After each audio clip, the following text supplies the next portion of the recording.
এবছরের গরমের ছুটিতে যারা সিকিম ঘুরতে আসেন, গ্যাংটক ঘুরতে আসেন, সিকিমের রাস্তায় কিন্তু এখন দারুণ জ্যাম। আর সেই জন্য সরকারের তরফ থেকে একটা নতুন প্রেজেন্টেশন খুলে গেছে, নতুন ভায়াডাক্ট ব্রিজ।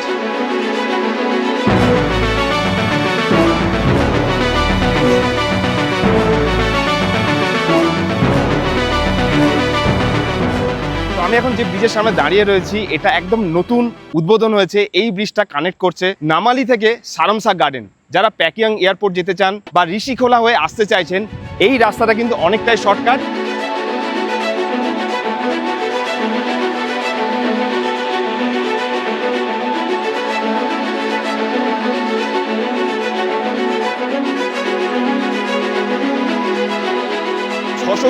মিটারের এই ব্রিজ, যেটা সিকিমের সব থেকে লার্জেস্ট ব্রিজের মধ্যে একটা। এর আগে সিকিমের চেকপোস্টের সামনে একটা আমরা ব্রিজ দেখি, ওই ব্রিজের বেশিরভাগ পার্টটা কিন্তু ওয়েস্ট বেঙ্গলে আর অল্প কিছুটা পার্ট সিকিমের মধ্যে রয়েছে। তো লেন্থ ওয়াইজ এই ব্রিজটা সব থেকে হাইয়েস্ট এখন সিকিমের মধ্যে।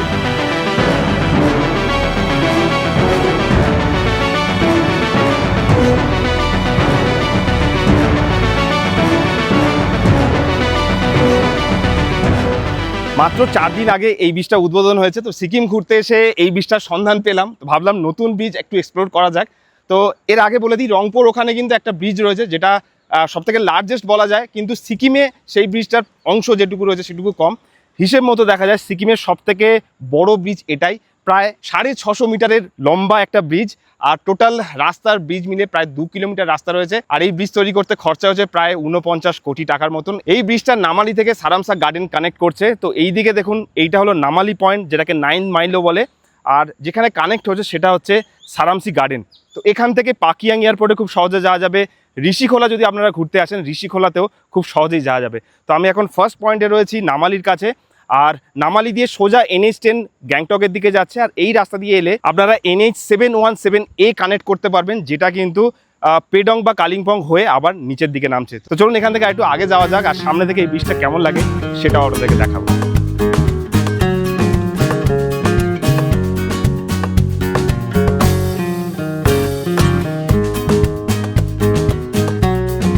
আর আমি এখন এই ব্রিজের নিচে দাঁড়িয়ে রয়েছি। আপনারা হয়তো ভাবছেন হঠাৎ করে ব্রিজ নিয়ে কেন ভিডিও বানাচ্ছি।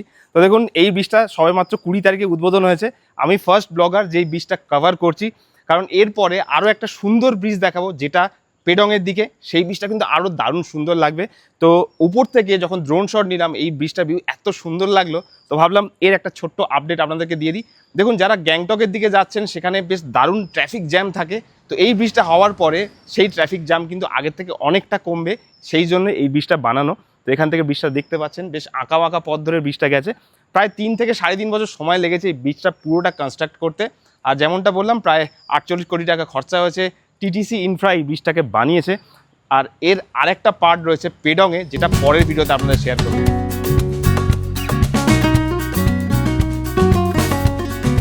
ফার্স্ট টাইম বাইকে করে এই ব্রিজটার এক প্রান্ত থেকে আরেক প্রান্তে যাচ্ছি। একদিকে রয়েছে নামলি স্মাইল ল্যান্ড, আরেকদিকে রয়েছে সারামসা গার্ডেন। তো স্মাইল ল্যান্ড থেকে আমরা, স্মাইল ল্যান্ডটা এইদিকে রয়েছে, আর সারামসা গার্ডেন ব্রিজটা ক্রস করে এই পাশে রয়েছে। তো নতুন ব্রিজ, সবাই ছবি তোলায় ব্যস্ত। আর এখান থেকে ব্রিজটা লাগছে, দেখুন দারুণ সুন্দর ব্রিজ। আর অল্প অল্প বৃষ্টি হচ্ছে, বৃষ্টি মাথায় প্রথম এই ব্রিজটা আমরা অফিসিয়ালি একদিক থেকে আরেক দিকে যাচ্ছি। আর দারুণ সুন্দর লাগছে এখান থেকে।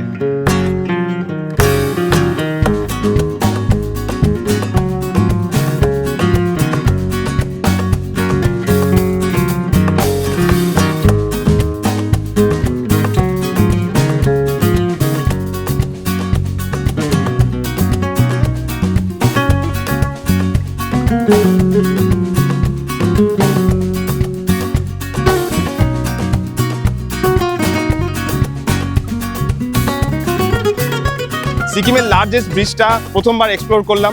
একদিকে স্মাইল ল্যান্ড আর আরেকদিকে সারামসা গার্ডেন। একটু দূরে গেলেই সেই গার্ডেনটা রয়েছে। আর আমি এখন এই ব্রিজের শেষ প্রান্তে রয়েছি। ব্রিজের সঙ্গে সঙ্গে একটা 2 কিলোমিটারের রাস্তা কিন্তু তার পাশে রয়েছে। এই রাস্তার ভিউ বা এই ব্রিজটার ভিউ দারুণ সুন্দর। তো যদি প্যাকিয়াং এয়ারপোর্ট বা ঋষিখোলার দিকে যেতে হয়, তাহলে এই ব্রিজটার ওপর দিয়ে আপনাদেরকে যেতে হবে, যেখানে কিন্তু একদম জ্যাম জট নেই। খুব সহজেই আপনারা খুব কম সময়ে এই ব্রিজ হয়ে আপনারা প্যাকিয়াং এয়ারপোর্টের দিকে যেতে পারবেন। তো আজকের এই ছোট্ট ভিডিওতে এই ব্রিজটা কেমন লেগেছে অবশ্যই কমেন্ট করবেন। এরপরে পেডংয়ে আরেকটা সুন্দর ব্রিজ দেখাতে চলেছি, মিস করবেন না, দেখতে থাকুন, সঙ্গে থাকুন।